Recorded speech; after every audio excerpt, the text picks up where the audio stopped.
So November 19th through 21st is going to be Disney's D23 Expo. Now, we just wrapped up FanDome, and if history shows us anything, is that Marvel and Disney is going to always try to one-up DC and Warner Brothers.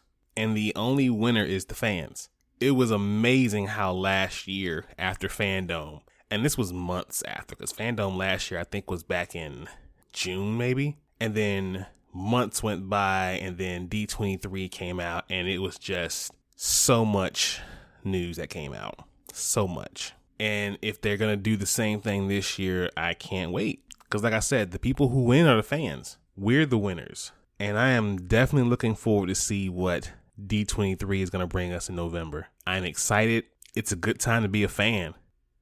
The nerds are winning right now, people. What a time to be alive, right? Ladies and gentlemen, blurds and nerds, freaks and geeks, this is Do You Speak Geek, episode 98.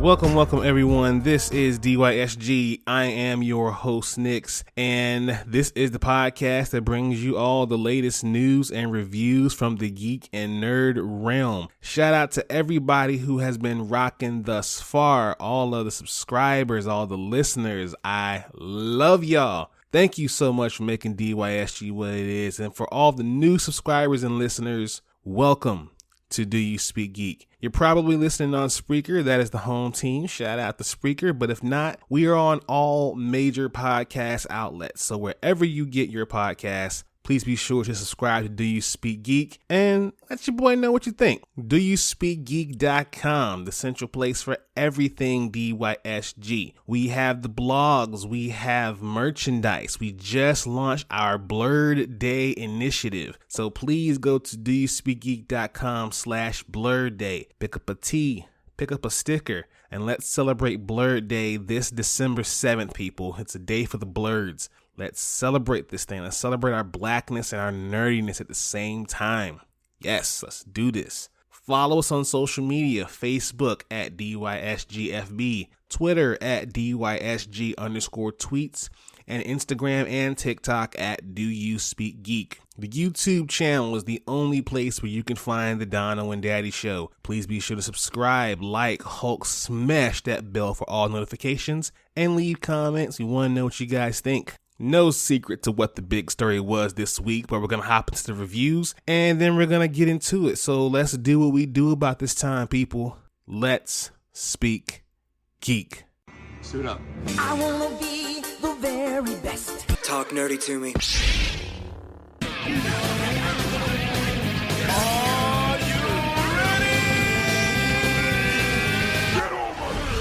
All right, people, we got one quick review coming at you at rapid fire. This is the review for Back 4 Blood, an amazing exclusive Xbox game. Stellar card augmentations, excellent campaign, and jovial tone that creeps into every facet of its design. Back 4 Blood puts some exciting new spins on a familiar genre. Its flippant difficulty spikes and unbalanced versus mode proves not every experiment works out, but the co-op zombie fighting game manages to forge its own identity.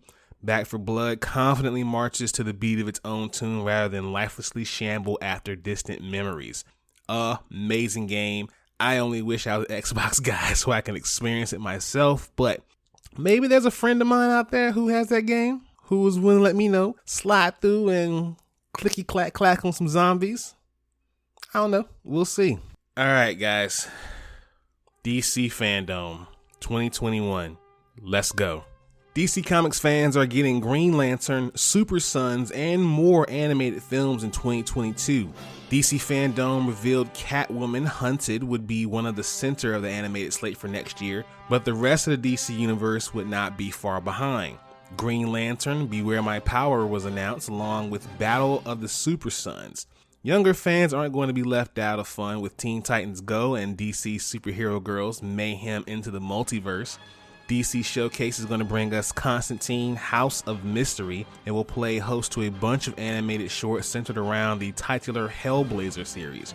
And if that wasn't enough, DC is also rolling out a 4K Ultra HD release of Batman The Long Halloween Deluxe Edition. That version of the animated film will kick in the action of an R rating and will also connect the two halves of the film for easier viewing. DC animation does not miss, people. And I'm personally excited for the Green Lantern Wear My Power. I hope and pray that this is a kickoff to them building toward Blackest Night. I hope and pray that's what it is. Super Sons should be dope. The Catwoman movie looks interesting. The Teen Titans Go and DC Supergirls should be very, very fun to watch with the kids. And I hope DC animation keeps on knocking out the park, man, like they always have been.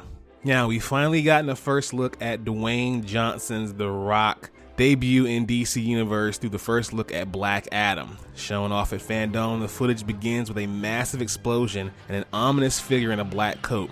A soldier is quickly reduced to ash. He was killed. And the rest open fire. The figure catches a bullet in midair. The figure begins to rise, and at that moment we get a glimpse of the iconic Black Adam symbol. The Rock looks amazing in this costume. I can't wait for a trailer because I'm definitely interested to see what the rest of the JSA suits look like. I think Pierce Bronson is going to kill it as Dr. Fate, and I cannot wait. But yeah, the suit so far, Rocky, if you're listening, bro, it's dope. It's dope. Now, we didn't get a first look at Batman Caped Crusader. However, we did learn about the upcoming series, and it's going to be an adult-themed, authentic 40s style setting, modern approach to inclusivity, and how it will change familiar characters. In a video presentation, Bruce Timm, J.J. Abrams, and Matt Reeves, as well as co-producer James Tucker, explained their vision for the show. Tim, who created Batman the Animated Series, thank you for that, Bruce Timm, gave a simple log line: it's more Batman. The animated series, the Batman series, is, while we didn't really get an individual storyline for the first season, we do know that the show will be set around a version of Batman who is entirely on his own in his fight against crime. As Reeves put it, there is no Justice League, it does not exist, there aren't any other superheroes, it's just Batman. I like that kind of Batman.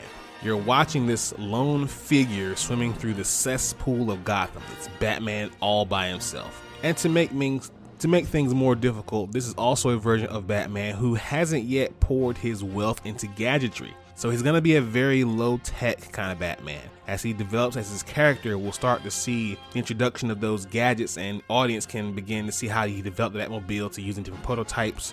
That part of the series is going to be very, very fun to watch. But to cap things off, Batman won't have any of his many non-superhero friends to help either. Not even his relationship with Gordon will be how we've always seen him.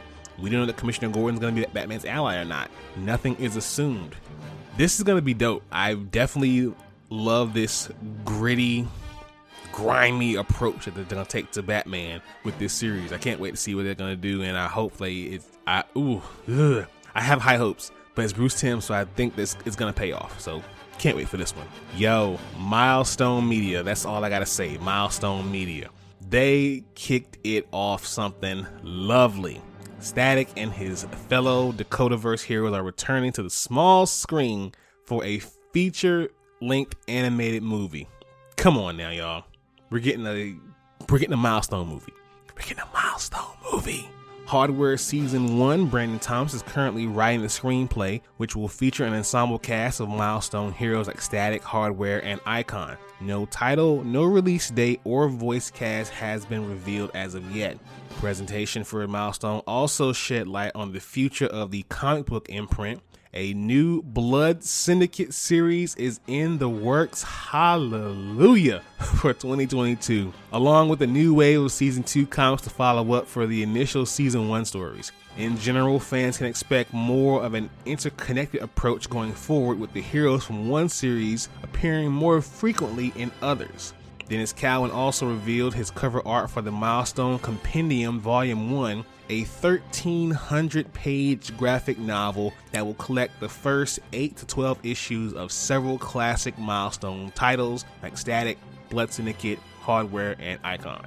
The book is being released as part of DC's Black History Month celebration in February of next year. Announced during the FanDome event, the comic giant is launching a new program to help diverse creators expand. Milestone is launching a new initiative called the Milestone Initiative to educate and empower Black and diverse creatives. DC is collaborating with Warner Media, Milestone, and allies to bring this initiative to the next generation of creators, with an aim to identify, support, and elevate emerging diverse writers and artists with the comic book industry. The Milestone Initiative gives fans in the U.S. the opportunity to apply for the Milestone Initiative Development Program, which includes a 1-week in-person training seminar in DC's Burbank, California offices, followed by an 8-week virtual technical training course through the prestigious Kubert School, where participants can hone their storytelling skills and become part of the next wave of great comic book writers and artists. The Milestone Initiative is the inaugural program from DC's Next Generation DC, a talent recruitment, mentoring, and developing program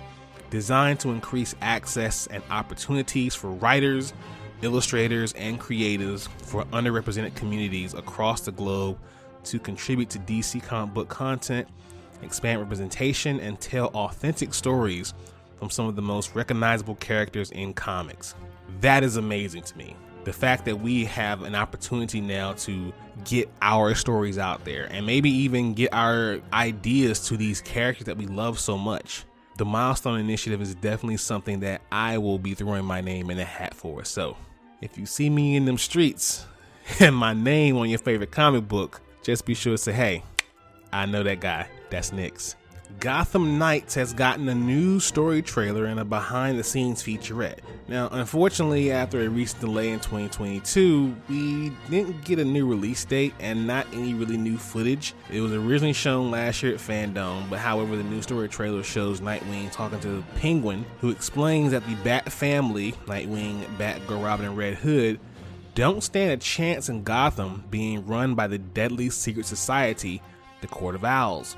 The trailer goes on to show action scenes featuring the entire Bat family, multiple Talons, and some intriguing locations featuring dungeon-like traps, scattered bones, and a mysteriously placed bat symbol. Gotham Knights creative director Patrick Redding explains that Talons have been designed in wildly different ways, designed to get players to choose different gear to beat them more effectively. Like I said, this game is definitely a highly anticipated one, but I definitely need to. I want to know more. I want to know if this will be something that I can just drop in and drop out for characters. Can I pick who I want? You know, is there DLC? Any other characters besides these 4? Is Batman even in the game? I mean, I want to know more about this game. So DC, give me more. I want to know more about Gotham Knights. More than a year after being announced, we've finally seen the first in-engine footage of Suicide Squad Kill the Justice League, which included a look at the versions of the game's Flash, Green Lantern, and Wonder Woman. Shown off at FanDome, a story trailer which didn't reveal a release date but did confirm it to come out next year, showcased the game's main characters being recruited from Arkham Asylum and sent to Metropolis by none other than Amanda Waller. However, the objective is changed to killing the Justice League shortly after their arrival. Interestingly though, we definitely see corrupted versions of Superman and the Flash and what may well be a corrupted Green Lantern, seemingly the Jon Stewart version. It seems as though Wonder Woman may remain uncorrupted as we see her fighting Superman along the way.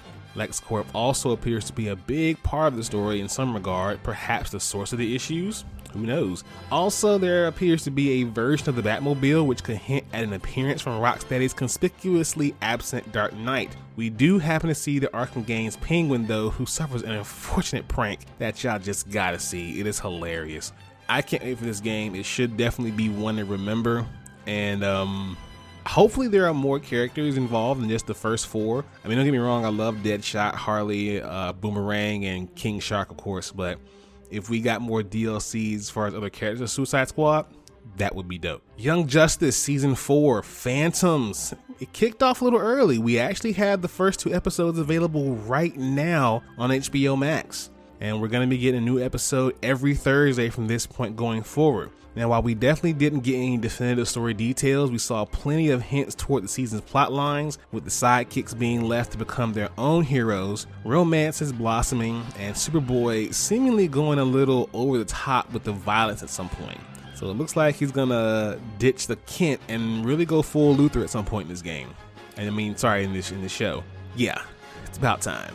I want to see Superboy go off a little bit, you know? I mean, he can be squeaky clean at some points, but I need to see him go off just one time. That's just me.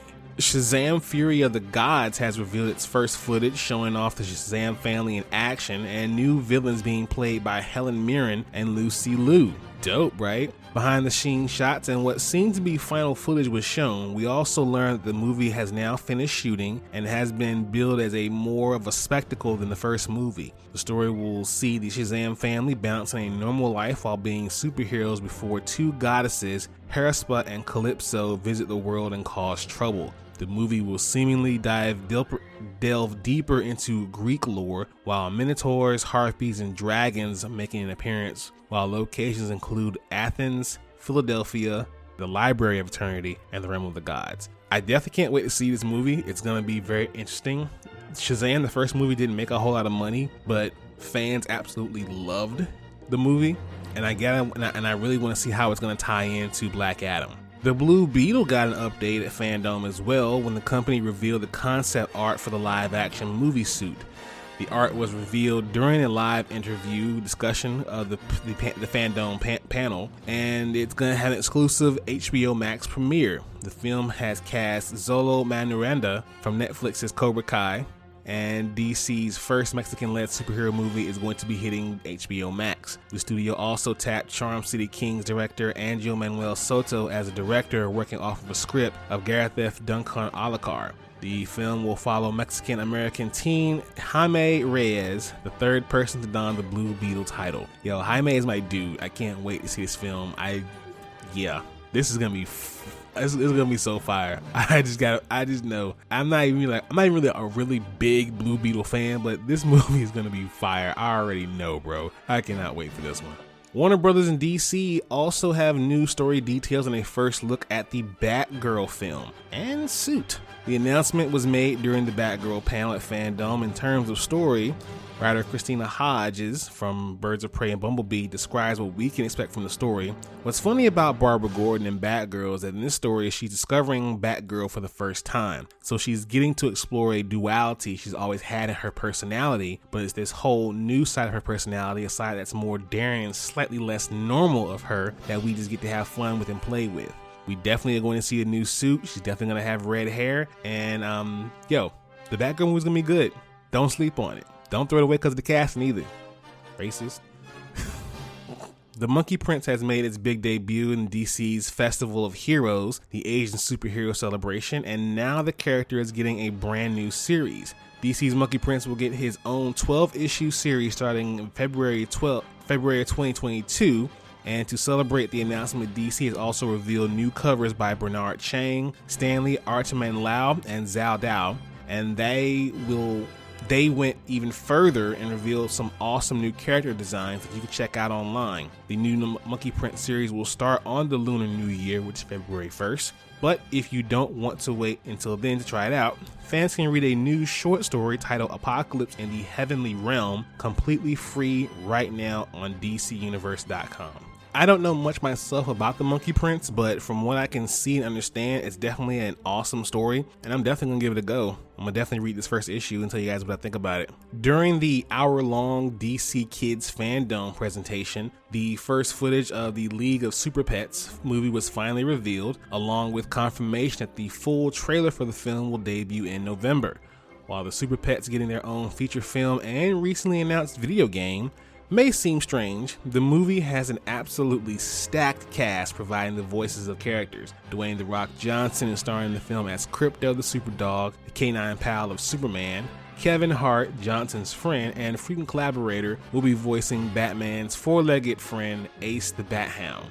The cast of DC League of Super Pets includes Keanu Reeves, Kate McKinnon, John Krasinski, Vanessa Bayer, Natasha Lyonne, and Diego Luna. Mark Marone has a role voicing Superman's arch nemesis Lex Luthor. This is going to be funny as hell. I just got a feeling it's going to be way more funny than we expect it to be. I'm going to be in there day one, absolutely. While keeping up with kids, Bat Wheels, an upcoming preschool series, will follow a group of sentient superpowered vehicles that fight crime in Gotham City. And no, they're not Batman and Robin as cars, they're Bat Wheels. They're just sentient superpowered crime vehicles. So alongside fighting with the heroes themselves, we have, led by Bam, Batmobile, the Bat Wheels, BB, the Batgirl Cycle, Red, the Red Bird, Jet, the Batwing, and Buff, the Bat Truck. And they're navigating the growing pains of being a newly formed superhero team, as well as the growing pains that just come with being a kid. So it's definitely very kid-centric and kid-friendly. Definitely something that we definitely want to have the kids look at and enjoy themselves and just get all up in that DC goodness, right? The Aquaman The Lost Kingdom segment was led by a behind-the-scenes sizzle reel that reintroduced fans to the stars of the upcoming film, including the smoldering Jason Momoa, who will return as Aquaman, and Yahya Abdul-Mateen, who returns as Black Manta. Momoa says the stakes are much higher for this film. While there is no footage for the film just yet, director James Wan says the tone of the sequel is definitely more mature than the first movie. There were some production stills that show off some freaky creatures like giant grasshoppers and some undersea oddities. James Wan also says, I think it's something that's a big part of who I am. It just naturally comes out in these kind of films, you know, the freaky stuff. And especially a movie like Aquaman, where the story takes place in the underwater worlds, that can be very, very scary. If it's anything like the first one, it should definitely be good. If they're really gonna dial out the whole creep factor a notch, hey, let's go for it. Warner Brothers has revealed the first trailer and release date for Peacemaker. John Cena is going to be playing the Peacemaker character for the HBO Max series, which will debut on January 13th of next year. The announcement was made during FanDome, where Matt Miller said, with the action and the spectacle and emotion and the comedy, there's also like this workplace comedy at the center of it, all about all these characters to come together. It's like The Office, but a superhero show.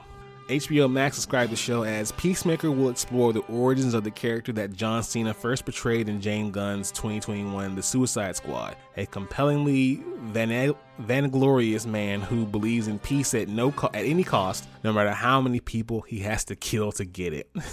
This is gonna be hilarious.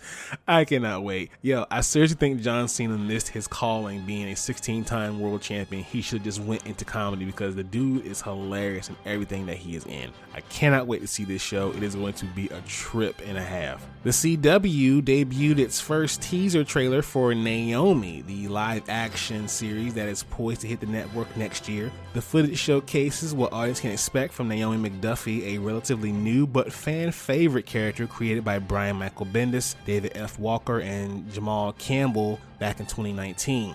Television series, which began being written and executive produced by When They See Us, Ava DuVernay, and Arrow writer Jill Blankenship, will follow Naomi's journey after a massive supernatural event shakes her world and her hometown to the core. And once she starts investigating what happened, her world will experience some shakeups as well. If you all read Naomi, this is going to be great. Warner Brothers, DC, and Spotify announced the final casting for its upcoming series, Batman Unburied, the new podcast. DC FanDome Newsflash revealed Gina Rodriguez is playing Barbara Gordon in this psychological thriller from David S. Goyer. Barbara Gordon is the daughter, of course, of Jim Gordon and a star detective of the Gotham City Police Department. According to the details provided by the studio, Barbara will grapple with her ethics as she tries to keep within the lines of police work, yet finds herself drawn to Batman's vigilante justice. She will be joining Winston Duke, who will be the voice of Bruce Wayne and Batman. A new podcast to listen to, and it's DC based. Psst, yeah, I'm in. Sign me up. Definitely gonna listen to this one. Can't wait to find out when it's gonna be released though. Now, we've not only got our first look at the Flash solo movie, but we also got a tease of Michael Keaton's Batman and Batmobile. Yo, it was so good.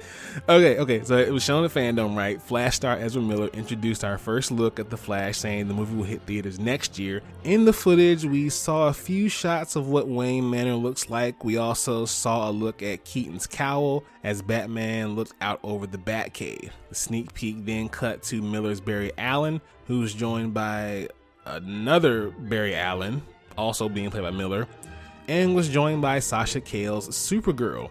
The trailer ends with the Flash pulling the cover off what looked like Keaton's iteration of the Batmobile. Touted as a version of the classic DC Flashpoint story, the story will apparently restart everything in the DC cinematic universe. Alongside Miller, we'll be getting Cale as Supergirl, Keaton as Batman, and also Ben Flack as a whole other Batman who did not appear in the first look trailer. At this point, I don't know which versions of Batman Affleck and Keaton are playing. If you've read Flashpoint, you know that at some point we run into Flashpoint Batman, and that is not Bruce Wayne, that is Thomas Wayne, and that's going to be very interesting to see that particular Batman show up. And finally, while we're on the subject of Batman, we got a new trailer for The Batman. Director Matt Reeves and actors Robert Pattinson and Zoe Kravitz unveiled the new trailer. The Batman is set during the Caped Crusader's second year as a crime fighter. It's a noir mystery thriller that sees Batman investigating a series of high-profile murders committed by the Riddler, aka Edward Nashton. Batman is working alongside his Gotham police ally James Gordon, played by Jeffrey Wright. Batman's investigation sees him cross paths with cat burglar Selina Kyle, aka Catwoman, while also coming to terms with a possible deeper tie to the Riddler's crime spree. The heat between Batman and Catwoman is very much on display in the trailer, especially when they engage in a steamy rooftop exchange. The Batman also includes Andy Serkis as Alfred Pennyworth, Colin Farrell as Oswald Cobblepot, aka the Penguin, and Peter Sarsgaard as Gotham DA Gil Colson. The trailer reveals Serkis Alfred also having a scar around his eye, while Farrell's Oz is seen sporting a penguin-esque tuxedo at one point. The trailer also shows more of the Batmobile in action and also reveals the Bat Signal. The Riddler is clearly trying to draw Batman into his crusade to expose Gotham's dark secrets that may tie into the history of the Wayne family itself. At one point, Bruce even scrawled down, "The sins of my father?" Is this a master plan on the Riddler's part? Does he already know who Batman is but has a much larger objective to achieve? Batman Bruce Wayne's character's rage is on full display throughout the trailer, to the point where even Catwoman looks unsettled by his violence as he bashes a thug's face. And even as regular Bruce Wayne, Pattinson's Bruce seems edgy and disturbed. It doesn't seem like Bruce Wayne has devised a playboy Bruce Wayne persona yet to hide behind. But the biggest takeaway from all of this is that we finally have a release date. The Batman will be in theaters on March 4th, 2022. That is your FanDome news. How are you guys feeling? Are we ready for all this DC greatness coming up soon? I know I am. Let's hop into my favorite portion of the show. Y'all know the vibes. Source Wall. Man, you come right out of a comic book. Behold the Source Wall. Can you read, my son? Well, that depends. There is nothing wrong with reading a story and looking at the pictures. Enough said, Stan. Let's hop right into it. The pull list this week: Gunslinger Spawn #1. Introducing the launch of the second new monthly title spinning out of the Spawn universe with one of the most popular characters in the entire Spawn mythology. This book contains 3 separate gunslinger stories, each taking a look at his journey throughout time from the Wild Wild West to the 21st century. Will his 200-year-old past come back to haunt him as he navigates the strange world of 2021? Get ready for the past and the present to collide in this new ongoing title. Hell yeah, Gunslinger Spawn, let's go. Let's go. I'm telling y'all, I say it all the time on this podcast. If y'all are not reading Spawn, y'all are losing right now. Seriously. Nubia and the Amazons #1. Heck yes, let's get Nubia her book. With the unexpected arrival of new Amazons, our hero is forced to reckon with her past and forge a new path forward for her sisters. Little does she know, a great evil grows beneath the island, and it's up to this former guardian of Doom's doorway to unite her tribe before paradise is lost forever. I'm excited about this one. It's about time we do give Nubia her flowers. Let's get it going. White #5. President Man makes a gamble to win his war against X and Juncture, but the stakes get even higher once his son Thaddeus ups the ante. With an upgrade to his suit, he may just have the power to do what his father could never do: destroy all empowered blacks. This book is so racist, but it's so good. Definitely peep White if you aren't reading it now. Definitely peep that book out. The United States of Captain America #5. This is the last one. After the S.H.I.E.L.D. thieves free a deadly villain, Bucky Barnes teams up with an Air Force intelligence officer who might know how to recapture the villain, while John, Sam, and Steve give pursuit. When his allies run into trouble, Bucky is forced to face his complicated feelings about taking up the mantle of Captain America again. The Captain's Network band together in one last epic battle to keep the S.H.I.E.L.D. from being used for nefarious purposes. Don't miss this pulse-pounding finale of this groundbreaking miniseries. Should be good, hopefully it ends well, and we'll see what goes on from there. King Spawn #3. New fan favorite creative team Lewis and Fernandez continue their dark trek into a world beginning to come undone at the seams. Enemies have begun to unite as the battle for the gates of hell continues to escalate. And Kincaid is back. But what does he want? And what role does he need Spawn to play in his creation of a new world? Again, more Spawn, more dopeness. Get it to it. Eat the Rich #3. Still uncertain about what she saw in Pip's office, Joey confides in Kitty, but Kitty's response only confuses her more, leaving Joey with no choice but to play along with the family. Until 4th of July, when at a party Joey suspects what she thought she saw then is happening again. Can Joey come to terms with what she really saw happen in Ancestral Bluffs? And can she walk away alive? Ooh. Hey, let's go. The Death of Doctor Strange #2. Rest in peace, Stephen Strange. With the Sorcerer Supreme gone, so too are Earth's magical defenses. Now the rest of the Earth's heroes have their hands full with multiple invasions from other dimensions. Some are familiar, but some are new and frightening. Meet the Three Mothers. Ooh, man, this book here. Good God. And finally, These Damn Kids. Nah, that's really the name of the book, These Damn Kids. In a small town in Vicksburg, Mississippi, the children have been acting strange. There have been reports of parents being attacked by their very children they raised. Some have even gone to school to try and kill the teachers and faculty. The town sheriff has brought in a young rookie cop. What is this cop going to? I hope this cop is coming with a belt, maybe even a switch, extension cord, because these kids, they need to be whooped. These damn kids. I love the title of that book. So definitely pick all those up this week at your local comic book store. In Source Wall news, what bigger story than this?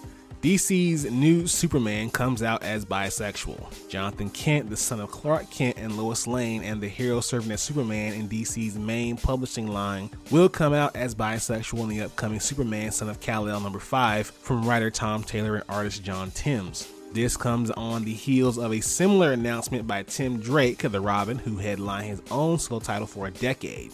Now, with Drake, Jonathan Kent, and Wonder Woman, each member of DC's Trinity has a major bisexual character in their family. The issue that tells the story will be released in November, but the announcement dropped earlier this week in honor of National Coming Out Day. John Kent's new romantic interest is reported by Jay Nakamura. Per statement of DC, following a scene where Superman mentally and physically burns out from trying to save everyone he can, Jay is there to care for the Man of Steel. Now, I'm not sure what a human's gonna do as far as helping a Kryptonian, but if y'all like it, I love it. Like I've always said, if it's not gonna add to the story, don't add to the story. But If it's a love interest and it actually helps story move along, hell, put it in there. Let's go for it. And finally, in Source Wall news, oh my God, Marvel brings back X-Men legend Chris Claremont for new stories. Chris Claremont is coming back to X-Men? What? The definitive X-Men writer Chris Claremont is returning to the franchise in X-Men Legends 12. Claremont is teaming up with artist Scott Eaton to write a new story featuring Nightcrawler and Mystique. The story is set during Claremont's legendary 16-year run in writing X-Men, Uncanny X-Men, and serves as a prelude to his original run writing the X-Men spin-off series Excalibur. Nightcrawler and Kitty Pryde, who would go on to found Excalibur, are at the center.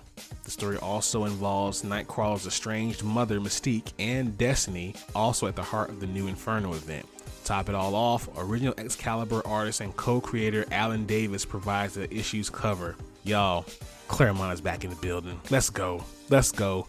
It is amazing to see this, and I can't wait to read this one. I might just go pick up the last 12 just to get ready for Chris Claremont to come back up in the building. Let's get it. All right, people, let's watch this. Watch this, y'all. Thunder! Thunder! Thunder! Lannister always pays his debts. Whoa, dude. I am the villain of the story. All right, people, in your watch this news, one story pretty much. The new Hawkeye trailer was released. Next month, we will see the long-awaited premiere of the Hawkeye series, the 6-part limited series that will see the return of Jeremy Renner as Clint Barton and feature the debut of Haley Steinfeld as Kate Bishop. The first trailer for the series was released last month, and a new one just dropped, revealing that the first 2 episodes will premiere on the same day. Marvel tweeted, "Kick off the holidays with the first 2 episodes of Marvel Studios' Hawkeye and start streaming on November 24th on Disney+. So that's gonna be fun. I can't wait. I'm actually a big fan of Hawkeye, like on the low. Like a lot of people like really love the more superpowered and more prevalent people who are at the front. But I mean, I guess I'm a sucker for an Archer. But yeah, I can't wait to see what happens here. I hope Kate Bishop is just dripping with sarcasm. I can't wait to see this movie. This show's gonna be dope. I can't wait for this one. Now let's hop into some life. Peace, love, and video games.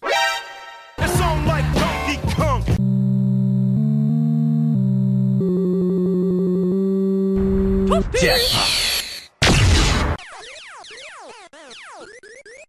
That man is playing Galaga.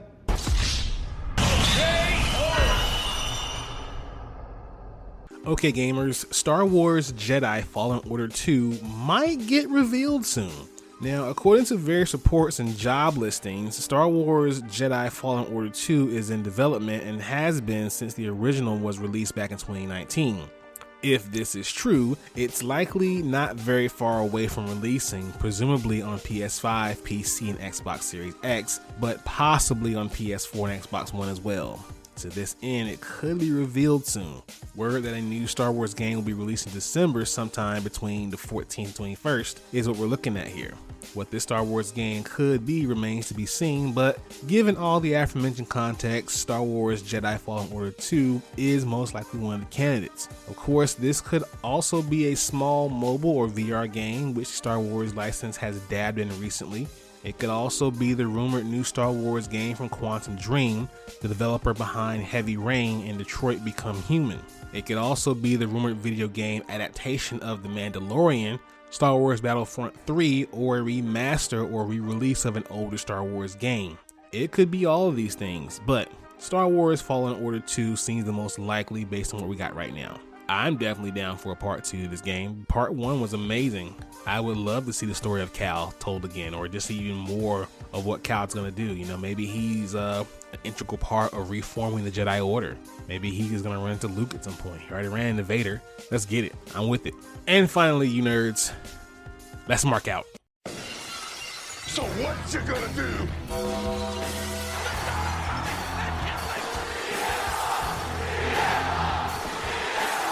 Goodbye and good night.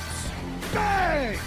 All right, you wrestling smarks, and for those of you who are WWE stans, bad news for you. WWE has reportedly canceled the TLC pay-per-view for this year. Now, with upcoming pay-per-view lineups being changed according to a new report from Dave Meltzer and Wrestling Observer Radio, following Crown Jewel on October 21st and Survivor Series at the Barclays Center in Brooklyn, WWE originally intended to close out 2021 with a TLC pay-per-view on December 19th, reportedly set for Chicago. However, that show has now been canceled and WWE is instead going to focus on the WWE Day 1 event on New Year's Day at the State Farm Arena in Atlanta. Quote from Dave Meltzer reads, originally there was going to be a pay-per-view in Chicago at the Allstate Arena in mid-December, and the feeling is now that doing a 12 a year and a December pay-per-view will actually be January 1st in Atlanta. The idea of doing January 1st rather than do a mid-December. And then they're still going to do Royal Rumble's pay-per-view in January anyway. So a lot of people were wondering when they will remove the December Chicago date from being a pay-per-view to being televised taping. Who's going to get the pay-per-view? The answer is there's no pay-per-view. So we are not getting a pay-per-view from WWE in December. I don't care. I'm fine with that. I'm sorry, but it's cool. Honestly, if they just really just got rid of TLC altogether and even got rid of the Hell in a Cell event, make the match the focus thing for when feuds get kind of big and not make it just some sort of a shtick you do every single year with no sort of specialness to it. You know what I'm saying? Get rid of it altogether. That's how I feel. Well, all right, people, that is the pod. Thank you all for listening. I'm going to go ahead and get out of here. Again, thank you all for listening.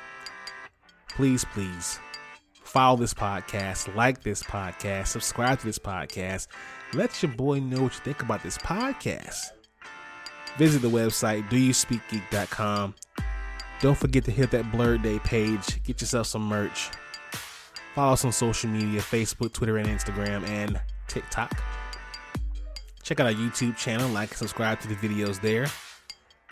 As always, people, live to play to win to live. I speak geek. Do you speak geek?